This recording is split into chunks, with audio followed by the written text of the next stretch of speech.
Hi friends, అందరికీ వినాయక చవితి శుభాకాంక్షలు. మేమైతే ప్రతిసారి మా ఇంట్లో అయితే ఇలా వినాయకుడిని అయితే పెట్టుకుంటాము. 5 డేస్ లేకపోతే 9 డేస్. ఇంకా ఈసారి ఢిల్లీలో ఇదైతే 4th టైం మేమైతే వినాయక చవితి సెలబ్రేట్ చేసుకోవడం. ఇంకా ఆ రోజు స్కూల్ ఉండే పిల్లలైతే స్కూల్కి వెళ్ళిర్రు. వాళ్ళు వచ్చే వరకు అయితే ఫుడ్ ఇట్లా ప్రసాదాలు అన్నీ ప్రిపేర్ చేసి పెడదామని ముందుగా అయితే ప్రసాదాలు చేస్తున్నాను. ఇంకా పాల తాలికలు, ఉండ్రాల పాయసం, పులిహోర ఇలా అయితే ప్రసాదం చేశాను.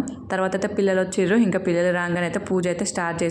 ఇంకా మా ఆయన కూడా డ్యూటీ నుంచి వచ్చిండు.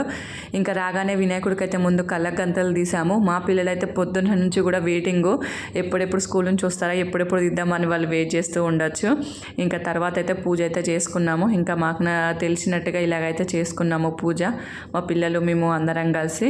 ఇక లడ్డూలు ఇక్కడ మా వినాయకుడి కోసం లడ్డు అంటే స్పెషల్గా ఏం దొరకదు. మన స్వీట్ షాప్లో ఆ చిన్న చిన్న మూతిచూరు లడ్డూలే ఇక్కడ లడ్డుగా పెడతాము. ఇంకా ప్రసాదాలు అయితే ఆ దేవునికి సమర్పించి పూజ అయితే అయిపోయింది. ఇంకా పూజ అయిపోయినాక అయితే అలా కొన్ని గుర్తుగా ఫొటోస్ అయితే తీసుకున్నాము. మా పాప ఏమో దేవుడు ప్రసాదం తింటాడు అనేసి అలా అడ్డు చెప్తూ ఉందన్నమాట దేవుడికి.